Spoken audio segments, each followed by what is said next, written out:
Bonjour à tous et à toutes et bienvenue à notre conférence en ligne. Aujourd'hui, nous sommes ensemble pour évoquer le sujet de la réforme des retraites et de ses impacts. Vous avez besoin d'un récapitulatif pour faire le point sur tous ces changements? Vous êtes au bon endroit. Je vous promets un programme riche en informations. Avec la réforme des retraites 2023, de nombreuses mesures ont été votées. Nous sommes encore en attente de textes d'application pour certaines thématiques. Cependant, les mesures phares de la réforme du 1er septembre 2023, comme le report de l'âge légal, l'allongement du nombre de trimestres ou encore les nouvelles bornes de départ anticipées, sont à ce jour bien définies. Alors, vous connaissez cette infographie? Enfin, j'en suis quasiment certaine que vous l'avez déjà vue sur notre site l'assurance retraite. Cette infographie, eh bien, c'est un panorama qui vise à vous montrer les thématiques qui sont concernées par la réforme avec un visuel simple et une lecture vraiment facilitée. Aujourd'hui, on va s'attacher à ces 7 points, voir ensemble, eh bien, ce que la réforme a apporté, ce que la réforme nous amène comme changement.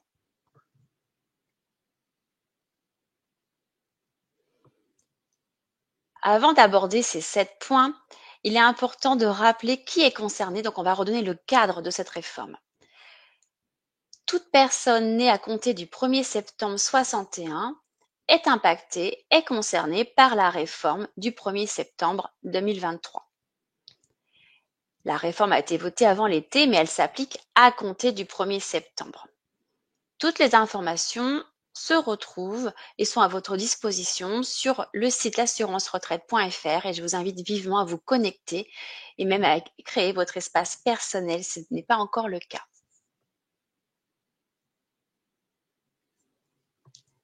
On va commencer avec l'âge légal. L'âge légal, c'est quoi? C'est l'âge auquel vous êtes autorisé à prendre votre retraite sans condition.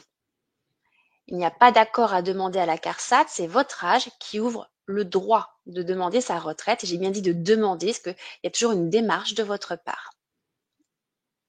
Alors, que se passe-t-il depuis le 1er septembre 2023? Vous l'avez entendu, il y a un report progressif de l'âge de départ à la retraite. On tend tous les ans à augmenter de 3 mois pour aller de 62 ans à 64 ans. Les générations 68, donc nées en 1968, auront pour âge légal 64 ans. Donc là, je vous invite à retrouver votre année de naissance et vérifier votre nouvel âge légal suite à la réforme. Si vous êtes né avant le 1er septembre 1961, votre âge légal est resté à 62 ans. La réforme apporte aussi une notion d'allongement de la durée de cotisation. Et oui, je vois bien les petits pleurs, je le comprends bien, mais finalement, ça va en lien avec ce report d'âge. Alors, en termes de lecture, il va falloir regarder votre année de naissance. En fonction de votre année de naissance, vous allez retrouver dans la 3e colonne le nouveau nombre de trimestres qui est attendu pour prendre sa retraite que nous on dit à taux maximum, c'est-à-dire sans décote. Je m'explique. Si on prend l'exemple de l'année 1963, on peut lire que maintenant est attendu 170 trimestres pour prendre sa retraite. Sa retraite au taux maximum à taux plein. Les 170 trimestres ici, ce sont toute nature de trimestres, ce que vous allez retrouver sur votre relevé de carrière quand vous le consultez depuis votre espace personnel du site l'assurance-retraite.fr. Sur votre relevé de carrière, vous allez trouver l'ensemble de votre parcours, donc en priorité tous les trimestres liés à votre activité professionnelle. Puis, on va venir compléter ces années avec les périodes non travaillées pour lesquelles vous avez été indemnisé, des périodes de chômage, de maladie, de maternité, perception d'une pension d'invalidité, le service militaire, vont venir compléter votre relevé et ça, vous le voyez. Il faut aussi penser qu'il y a des trimestres supplémentaires qu'on va pouvoir ajouter au titre des enfants, principalement pour les mères, qui va venir compléter l'ensemble des trimestres déjà acquis. Et l'objectif, c'est d'atteindre le nombre de trimestres que vous voyez dans la 3e colonne, donc les 170 trimestres retenus, validés sur votre relevé de carrière pour la génération 1963 que j'ai pris en exemple. Et je parle bien de trimestres validés, toute nature de trimestre. Comme l'âge légal vous permet de prendre votre retraite sans condition, c'est-à-dire que si ce nombre de trimestres n'est pas atteint, vous avez le droit de prendre votre retraite. Mais attention, le montant sera diminué. Dans ce cas-là, on parle de décote. Donc, c'est un coefficient qui vient minorer le montant à servir, d'autant qu'il manque de trimestres. Quand il manque beaucoup de trimestres et que vous ne souhaitez pas subir cette décote, vous avez plusieurs options. Rester en activité. Vous avez aussi la possibilité de déclencher, de demander votre retraite à vos 67 ans. 67 ans, c'est l'âge auquel on va d'office calculer sur un taux maximum, même si votre carrière n'est pas complète. Cet âge de 67 ans, nous l'avions déjà auparavant, avant la réforme, il n'a pas été modifié, il n'a pas connu de report ou en tout cas d'allongement dans l'âge. Voilà pour les trimestres à obtenir. Donc je vous vois venir, vous allez me dire, mais est-ce qu'on peut partir avant l'âge légal? Eh bien oui, il y a ce qu'on appelle les départs anticipés. Ça veut dire que je peux anticiper mon départ avant l'âge légal en fonction de certains critères. Et là, il y aura une notion de condition. C'est que maintenant, il va y avoir des conditions à respecter. Alors, quels sont ces dispositifs de départ anticipé? Il y en a plusieurs. Le premier, vous le connaissez bien, c'est au titre des carrières longues. C'est-à-dire, j'ai commencé jeune mon activité et j'ai une longue carrière professionnelle derrière moi. On va le détailler ensemble. On va retrouver cette retraite anticipée aussi quand on est un travailleur handicapé et ce, sous condition.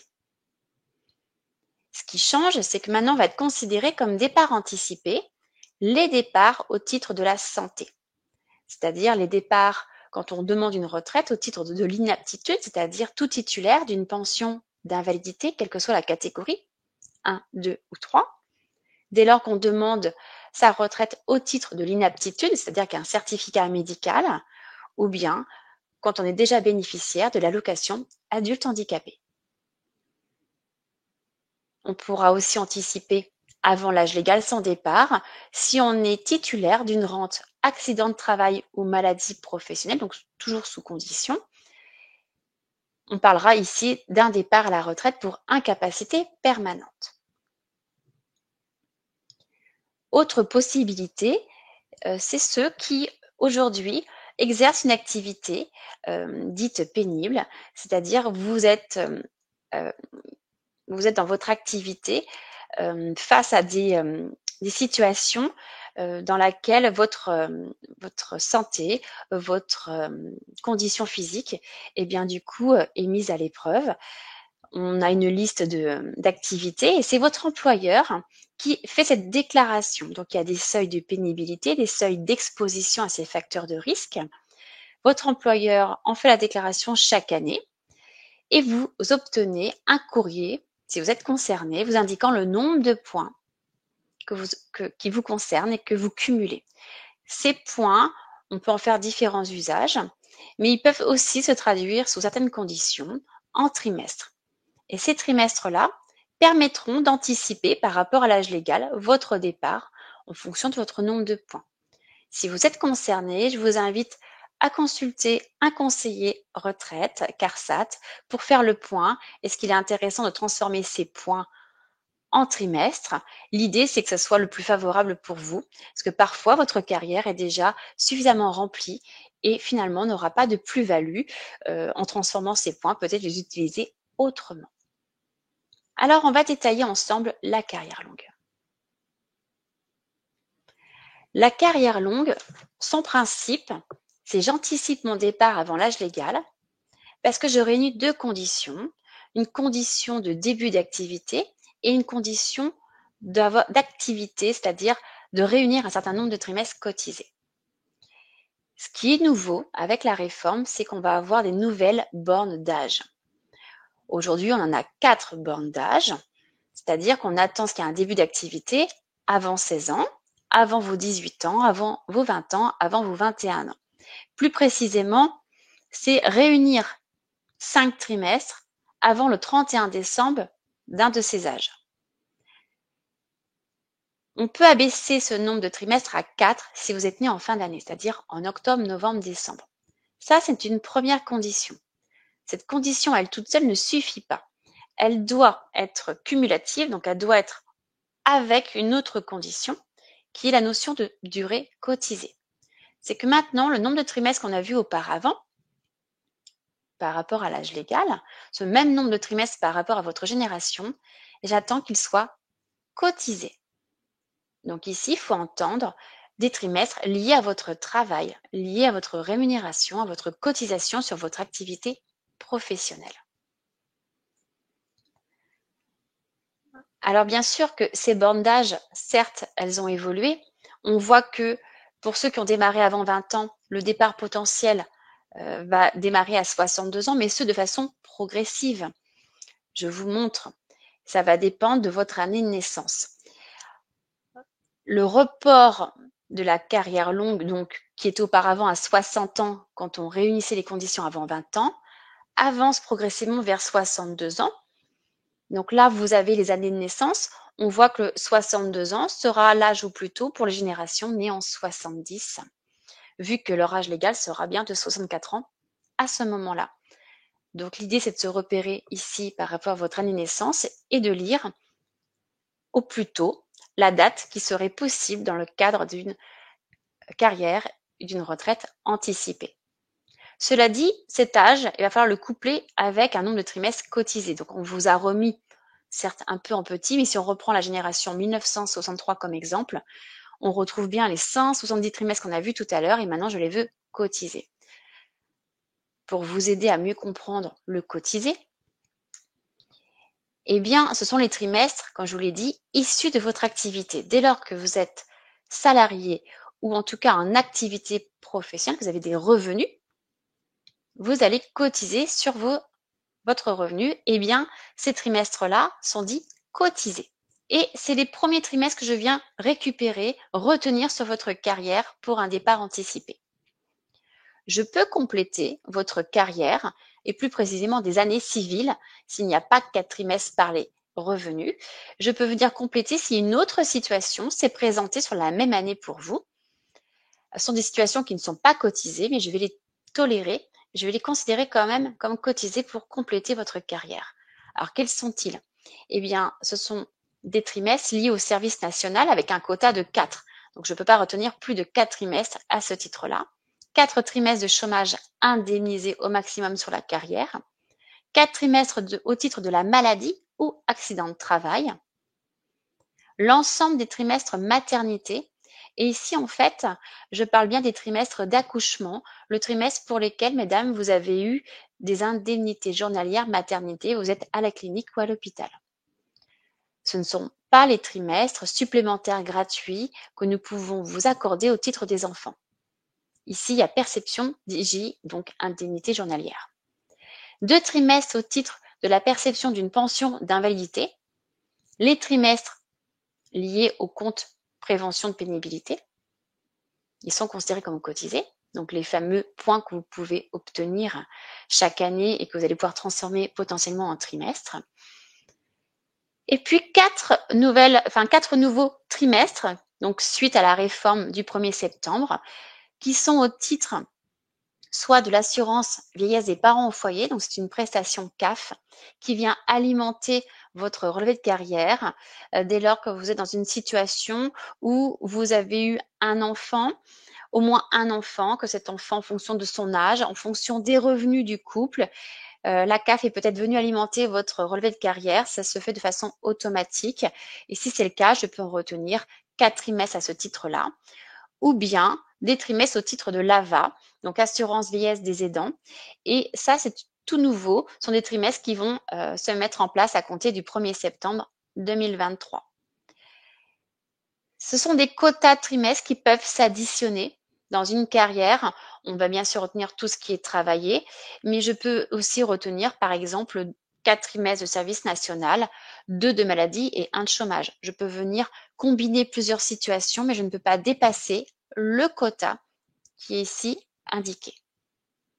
Dans tous les cas, pour savoir quelle est votre situation à vous, la première étape, pour moi, serait de vous connecter à votre espace personnel et d'aller vérifier votre carrière. C'est vraiment la première étape. Est-ce que vous êtes en accord avec votre carrière? Puis, réaliser une simulation.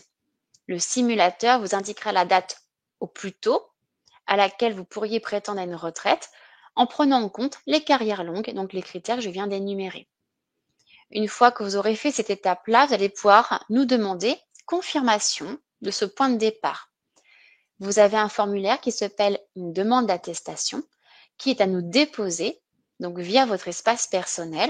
Quand vous êtes connecté, vous avez sous votre nom en haut à droite une messagerie dans laquelle vous avez la possibilité de transmettre un formulaire.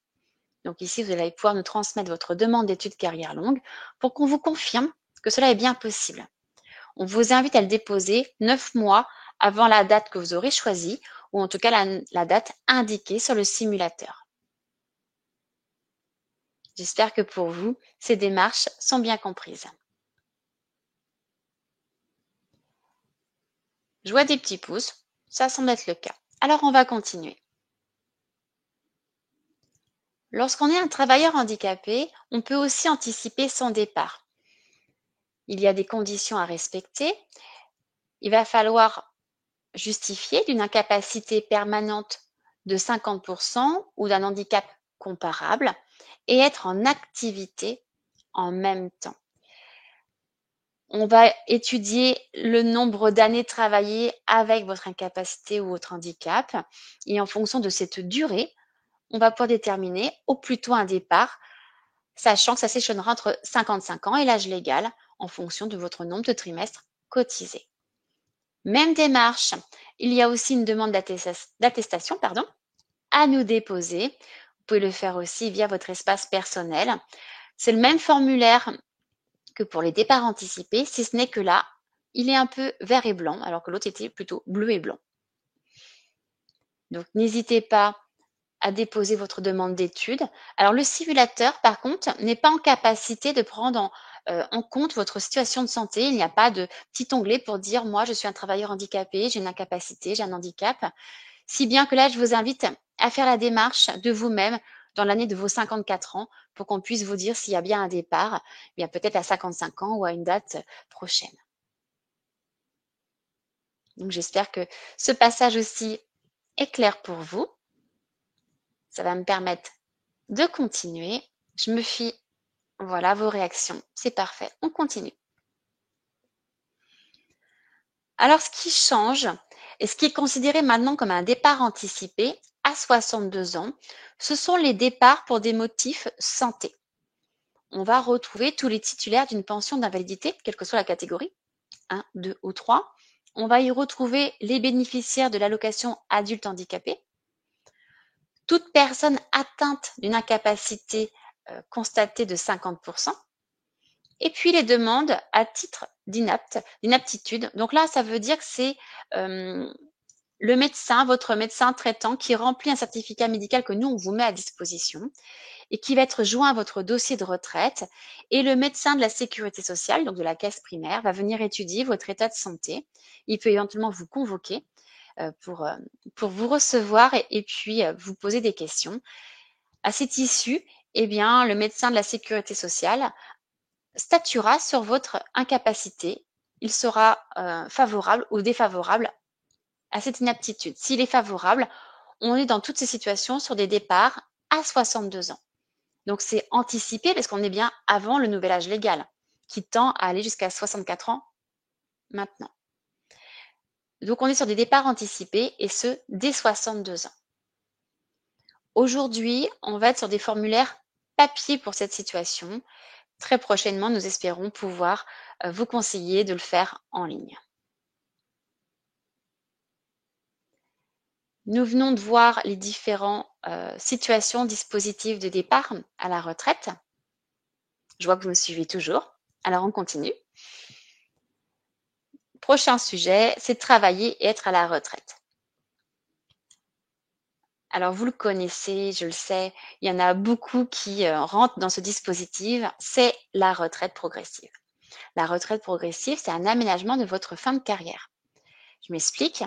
L'idée, c'est de pouvoir travailler à temps partiel et de commencer à percevoir une partie de ses retraites. Je dois travailler à temps partiel et ce temps partiel, eh bien, il faut que je le demande à mon employeur. C'est une vraie demande de temps partiel. Souvent, je vous entends, vous me dites, mais est-ce qu'on peut me refuser une retraite progressive? C'est pas une retraite progressive, vous demandez à votre employeur, vous demandez un temps partiel. Donc, ça veut dire négocier un avenant sur votre contrat. Votre employeur a 2 mois pour vous répondre. S'il ne répond pas, ça équivaut à un accord.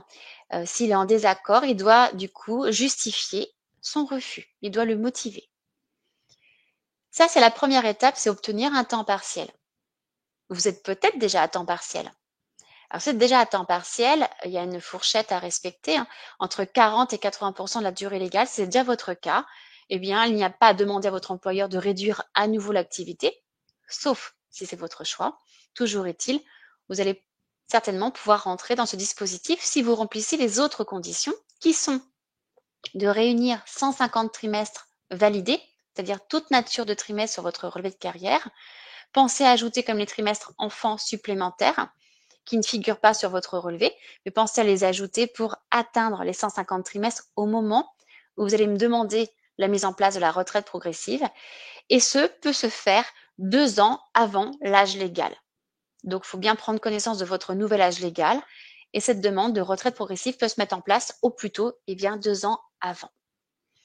Ce qui change avec la réforme du 1er septembre, c'est que maintenant, c'est ouvert à tous, c'est ouvert aux fonctionnaires et aux non-salariés, en plus des salariés qui connaissaient déjà ce dispositif. Si vous êtes intéressé par ce dispositif, je vous invite à nous contacter, demander un rendez-vous depuis votre espace personnel pour pouvoir avoir des renseignements, pour qu'on puisse vous conseiller sur ce dispositif et voir avec vous eh bien, les différentes possibilités de temps de travail et puis le montant, les impacts sur le montant à percevoir. Je vois que vous le connaissez et que c'est un sujet qui vous plaît bien. Autre dispositif, c'est le cumul emploi-retraite. Alors, la grande question, c'est est-ce qu'une fois que je suis retraitée, ai-je le droit de travailler? La réponse est oui. Dès lors que je suis retraitée, mais de toutes mes retraites, c'est-à-dire l'ensemble des caisses auprès de qui j'ai cotisé, donc on pense à toutes les retraites de base, en l'occurrence nous, la CARSAT, mais peut-être que dans votre parcours, il y a d'autres organismes, peut-être la MSA, profession libérale, la fonction publique, et toutes vos retraites complémentaires. Donc là, on pense à la GER-CARCO, l'IRCANTEC. Voilà, l'ensemble de vos complémentaires doivent être prises. Donc, vous êtes totalement retraité de toutes vos retraites françaises et étrangères. Et vous avez un souhait de reprendre une activité. Donc, la réponse est oui, on peut travailler à nouveau. Dans vos démarches que vous devez réaliser, c'est systématiquement contacter l'ensemble de vos caisses pour connaître votre situation. Quelle est votre possibilité par rapport à cette reprise d'activité? Il y a plusieurs cumuls, il y en a 2. Il y a un cumul intégral où je suis libre de faire ce que je veux, c'est-à-dire que je n'ai pas de restriction. Je peux cumuler une activité, quelle que soit la hauteur de la rémunération, pas de délai. Comme on peut être dans un cumul limité, avec un montant à ne pas dépasser, en tout cas à respecter, peut-être un délai aussi avant de reprendre l'activité. Et ça, seule votre caisse de retraite peut vous le dire. Pour cela, vous devez nous demander via votre messagerie quelle est votre situation. Dès lors que vous avez l'intention de reprendre une activité, demandez-nous avant de reprendre pour qu'on puisse vous dire ce qui est possible. Avant la réforme, quand on reprenait une activité, on cotisait sur son salaire ou son nouvelle activité, sur son revenu. Et cette cotisation ne permettait pas d'améliorer votre montant de retraite. Votre montant de retraite, vous l'aviez pris, il était définitif. Avec la réforme du 1er septembre 2023, eh bien, il y a des changements par rapport à cette situation. On va pouvoir revenir sur les activités au plus tôt à compter du 1er janvier 2023. Donc, on revient sur cette année. Toutes les activités à compter de 2023, on va pouvoir les étudier et sous condition, éventuellement, vous recalculez un second droit retraite. Et je dis bien un second droit parce que le premier, vous l'avez déjà pris, vous l'avez accepté et il est payé. Là, l'idée, c'est qu'un autre calcul pourrait se faire de façon indépendante. Ce second droit pourra se demander qu'une seule fois. Donc, demandez-le nous quand vous pensez ne plus reprendre d'activité, quand vous cessez définitivement toute activité en parallèle de votre retraite. Et c'est sous condition, on pourra venir éventuellement vous verser ce deuxième droit. Revenez vers nous, posez nous vos questions via l'espace personnel pour qu'on puisse vous informer et vous conseiller par rapport à cette situation.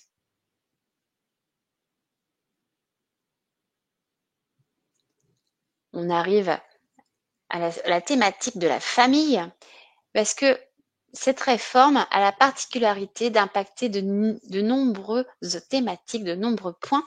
Comme vous pouvez le constater, là on arrive sur un sujet qui est un peu différent, on arrive sur la famille. Alors, va être mis en place à compter du 1er septembre ce qu'on appelle la surcote. C'est une surcote parentale. Parce que vous connaissez déjà la surcote, mais c'est pas la même celle-ci. Celle-ci, elle est très spécifique.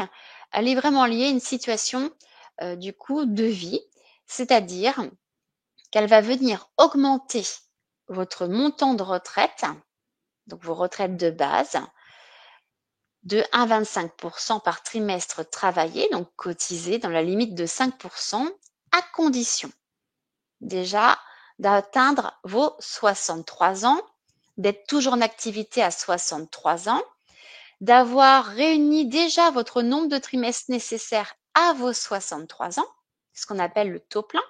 Si on reprend la génération 1963, qui va rester un peu mon fil rouge tout le long de la présentation, on a vu qu'il fallait 170 trimestres. Et bien, dès lors que la génération 1963, à vos 63 ans, vous avez bien les 170 trimestres, et que au cours de votre carrière, on vous a validé au moins un trimestre lié à une majoration enfant, c'est-à-dire vous avez obtenu au moins un trimestre lié à une maternité ou bien à une adoption, un trimestre lié à l'éducation d'un de vos enfants, un trimestre lié à l'éducation d'un enfant handicapé ou au titre d'un congé parental. Donc on voit bien qu'il y a une notion de parentalité dans toutes ces situations dès lors qu'il y a au moins un trimestre validé sur votre carrière à ce titre-là, eh bien, vous allez pouvoir bénéficier de façon automatique de cette surcote parentale parce que vous allez prendre votre retraite après 63 ans. Si vous prenez votre retraite, par exemple, à 64 ans, eh bien, on va pouvoir calculer plusieurs trimestres de surcote parentale. Pas de démarche de votre part, ça sera automatique, ça sera dans votre calcul au moment de votre départ à la retraite. Donc ça, c'est une amélioration, une augmentation du montant de retraite. Dans la réforme, ça fait partie des thématiques qui sont favorables au montant et aux parents. Je vois que vous réagissez positivement, c'est parfait. Autre sujet concernant la famille, et ça c'est vraiment tout nouveau chez nous. Quand je dis chez nous, c'est à la CARSAT, c'est la pension orphelin. Alors, cette pension orphelin, on est vraiment en attente de décret. Aujourd'hui, j'ai pas beaucoup d'informations à vous délivrer. Ce que je peux vous dire, c'est que c'est une pension qui va concerner un orphelin, donc un jeune qui aurait moins de 21 ans et qui serait orphelin de père et de mère. C'est-à-dire qu'il a malheureusement perdu ses deux parents. Ses deux parents sont décédés. Ce jeune de moins de 21 ans, si la situation se présente à compter du 1er septembre 2023, parce qu'auparavant, la pension orphelin n'existait pas, donc à compter du 1er septembre 2023, on va pouvoir étudier une pension pour ce jeune qui a perdu ses parents. Ça va être une partie des retraites du père et de la mère qui pourront être resservies à cet enfant, donc sous condition. Aujourd'hui, on n'a pas encore les informations. Dans quelle mesure ça va être calculé, comment le réclamer, très certainement un formulaire. Donc, si vous connaissez quelqu'un qui est concerné, lui en faire part, qu'il revienne vers nous et que nous, on puisse, du coup, le renseigner dès lors qu'on aura toutes les informations.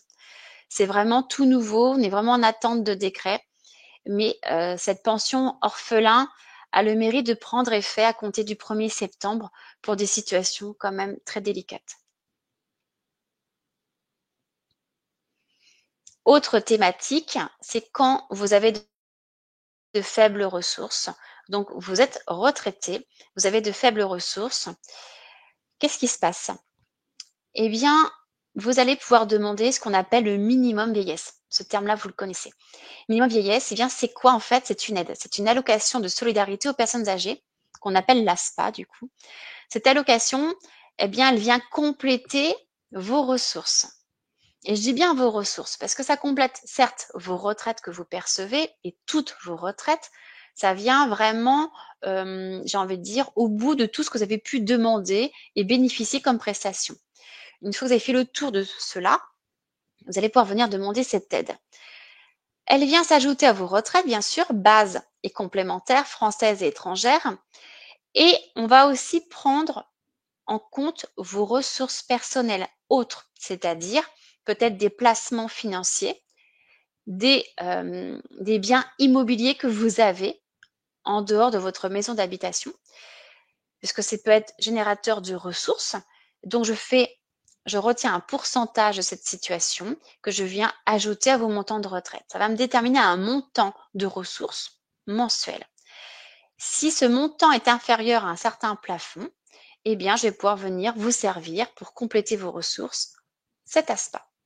Donc, l'ASPA se demande, il y a un formulaire à remplir.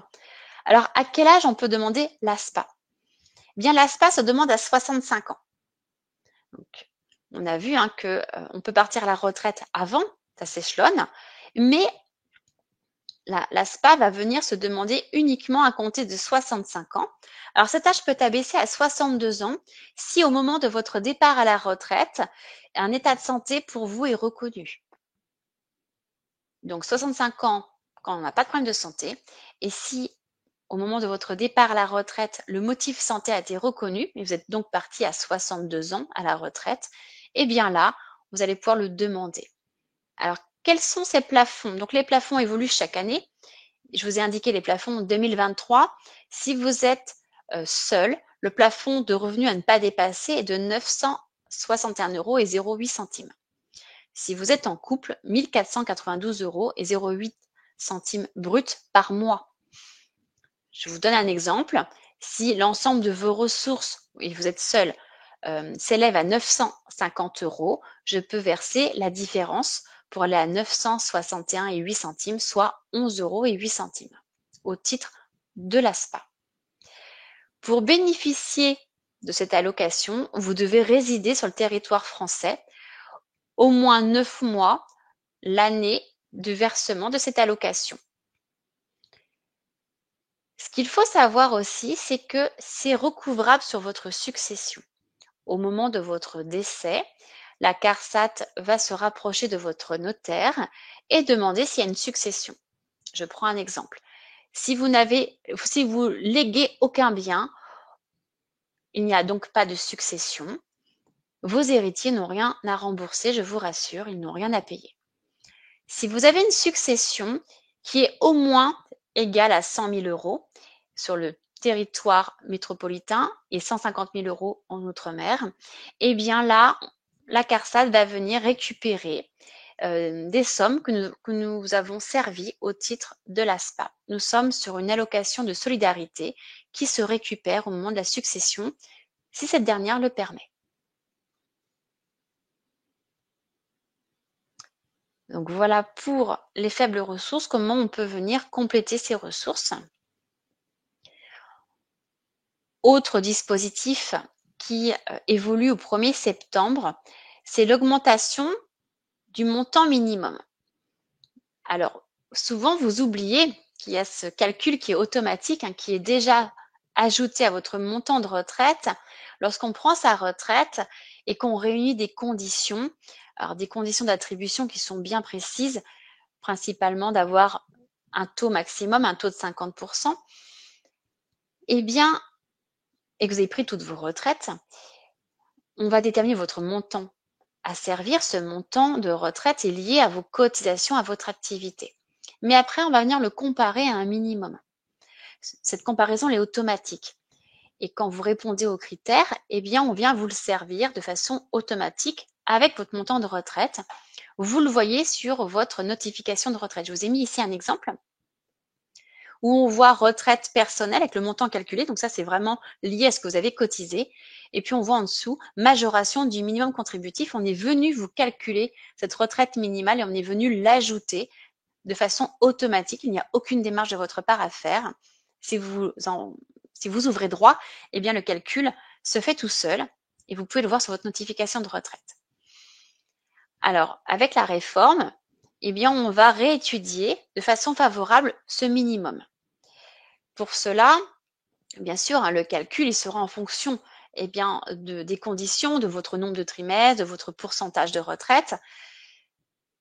L'augmentation théorique est de 100 €, mais vous n'aurez pas tous 100 € supplémentaires. C'est 100 € en fonction de votre carrière au prorata déjà des sommes que vous percevez, de votre situation personnelle.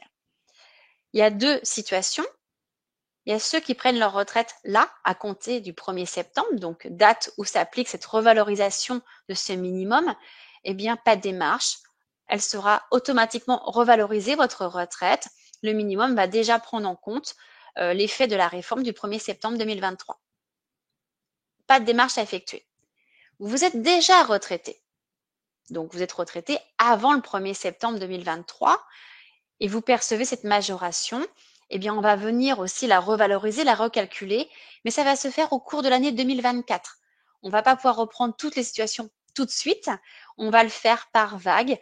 Donc, il faut nous laisser toute l'année 2024 pour qu'on puisse reprendre l'ensemble des situations et venir améliorer, revoir cette majoration que nous vous servons. Aucune démarche à faire, pas la peine de nous solliciter.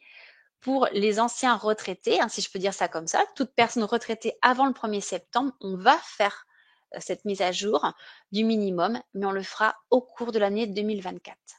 Donc, vous verrez le montant augmenter de façon automatique. Je vous invite à consulter vos attestations de paiement et vous verrez cette augmentation. Donc là, on est sur une démarche, une réforme du coup avec un effet positif sur les montants que nous servons aujourd'hui.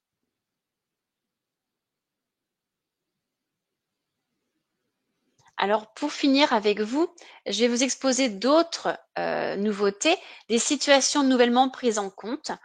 Nous n'avons pas toujours toutes les informations, donc je vais surtout les évoquer, parce que je sais que c'est important pour vous. Mais pour la plupart, nous sommes en attente de textes d'application. Alors, ces autres nouveautés, en fait, je vous les ai listées. Elles vont concerner différentes situations. On va retrouver le sapeur-pompier, l'élu local, le sportif de haut niveau, sont des situations pour lesquelles des trimestres vont être possibles, des trimestres supplémentaires qu'on va pouvoir vous, du coup, vous valider sur votre carrière. Donc, c'est sous condition. Aujourd'hui, on n'a pas tous les éléments, donc ça va venir là d'ici quelques mois, d'ici la fin de l'année, on aura plus de précisions sur ces situations. Autre situation pour laquelle nous sommes en attente d'informations, c'est pour ceux qui sont aidants. Vous êtes peut-être actif ou retraité, vous êtes aidant. Alors aidant, ça veut dire que vous prenez du temps pour vous occuper d'une personne proche de vous ou en tout cas pour laquelle vous souhaitez lui accorder du temps et qui a besoin de vous au quotidien. Vous êtes considéré comme aidant. Et à compter du 1er septembre 2023, eh bien, on a un nouveau dispositif d'assurance vieillesse des aidants qui va générer des trimestres, donc sous condition. Aujourd'hui, on n'a pas non plus toutes les informations. Ce qui m'intéresse là, c'est de vous dire que ça existe et qu'il faut un peu patienter, suivre sur notre site l'assurance retraite ces situations pour pouvoir voir bien, dans quel contexte ça va vous donner des trimestres, qui est concerné vraiment, est-ce qu'il y a un formulaire à remplir. Voilà. L'idée, c'est que vous sachiez et que vous suiviez avec nous sur notre site internet. Grosse information, celle que vous attendiez beaucoup, c'est les stages, les formations continues qui ont été effectuées avant 2015. Par exemple, les TUC, donc les travaux d'utilité collective, par exemple. Aujourd'hui, on va pouvoir les déclarer depuis votre espace personnel et on va pouvoir étudier les trimestres. Dans ces situations, pour l'instant, la communication, eh bien, on sait que ça va l'aider des trimestres. On n'a pas toutes les informations non plus, donc je vous invite aussi à consulter et à suivre vos espaces personnels et notre site internet. Ce qui va arriver aussi, c'est la prise en compte des indemnités journalières pour les maternités avant 2012. Il est vrai qu'il y a une distinction avec les trimestres maternité avant ou après 2012.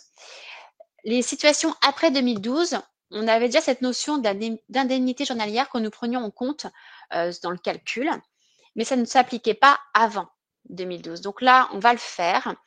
Il n'y aura pas de manifestation de votre part, on va le faire naturellement. On va venir vérifier les années où il y a eu des congés maternité. Et puis, on aura une formule de calcul qu'aujourd'hui, on ne connaît pas exactement dans son détail. Mais on viendra majorer, améliorer le salaire moyen de l'année d'une maternité avant 2012. Donc là, on voit qu'on est quand même sur des situations qui viennent majorer, améliorer votre future retraite. Et puis, l'âge limite aussi pour le rachat de trimestre pour études supérieures qui va évoluer, ainsi que le rachat au titre des stages en entreprise. Ayant fait l'objet d'une gratification, les délais étaient très très courts. Par exemple, pour un stage, c'était que 2 ans. Il fallait faire son rachat dans les 2 ans qui suivaient la fin de son stage, ce qui est extrêmement court. Aujourd'hui, les délais sont vraiment beaucoup plus longs. C'est à partir de 30 ans qu'on peut faire le rachat.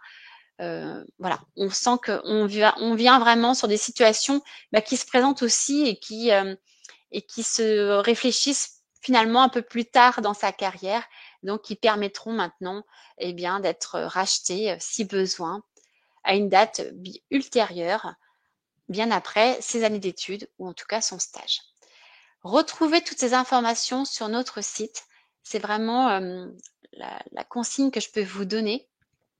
On a des fiches pédagogiques qui sont mises à jour sur notre site sur chaque thématique qui vous redonne des précisions sur tous ces sujets. Je pense que c'est vraiment ici qu'il faut aller chercher l'information sur le site assurance-retraite.fr. Je pense que vous le connaissez déjà.